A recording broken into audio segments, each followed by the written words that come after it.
Alright, so that's the GoPro syncing.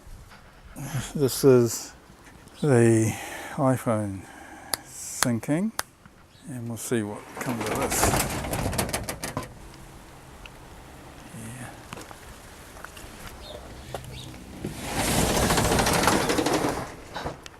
Oh, well, hey there. Okay, take 4, iPhone. Take 4, GoPro. Oh, hey there.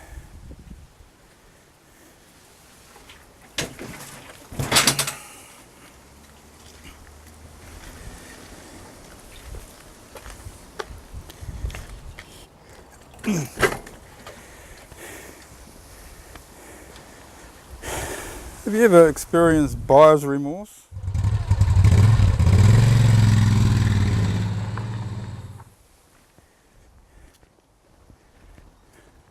It's a lovely midsummer's day here in Auckland, New Zealand.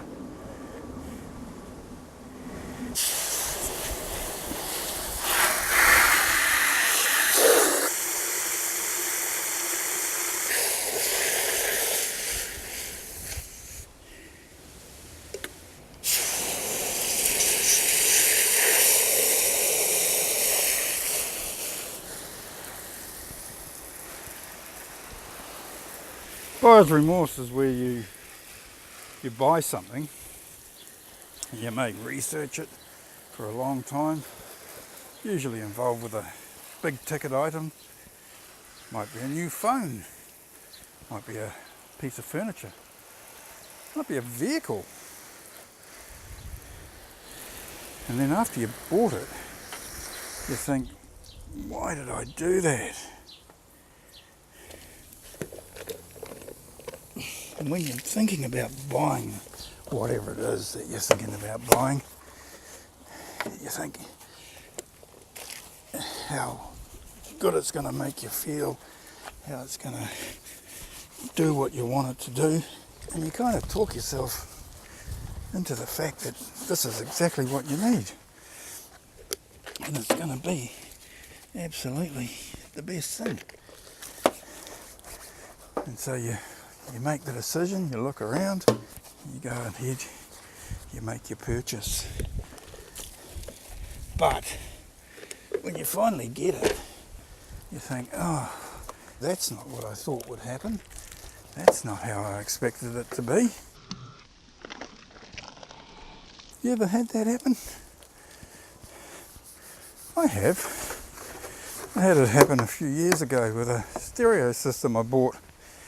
At the time, Mrs. V and I were involved in a restaurant, in a partnership. We had just our cheap little home stereo thing for in the restaurant, and of course it didn't do the job very well. So I did the research and looked around. I found what I thought was going to be the best stereo for that commercial environment. I asked the right questions, talked to the right people, and made my decision. And we bought this beautiful stereo system to use in the restaurant. You can't be in these places 24 hours a day, and so usually work all day, work all evening, leave the staff to clean up. And I came into work one morning, went to turn the stereo on just while I was doing the office work and that, and lo and behold, it was making a horrendous noise from the speakers. And of course, when the staff were cleaning up, they'd crank the stereo right up, which, you know, that's what you do. But they'd blown one of the speakers, and I contacted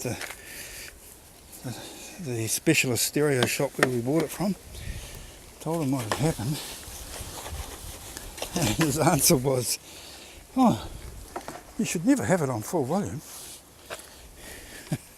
I said, hang on a minute, I told you what we were using this for, and you said it would be more than adequate.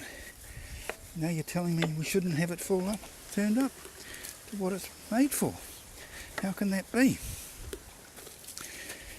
And I said to him, mate, have you ever heard of buyer's remorse?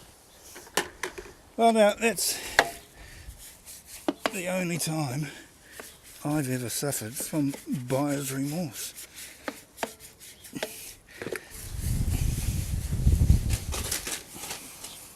Of course, when I bought this bike, I took a bit of a gamble, because it's the only time I've ever bought anything where I haven't been there to check it out. This thing was about, 1,200 kilometres away in the South Island, and I've been looking for a long time and had never found one within my budget.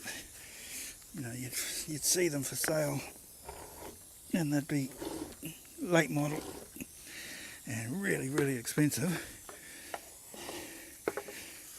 because they're only a year old or so, or they'd be old and buggered. So when I saw this one come up for sale, it was at the right price.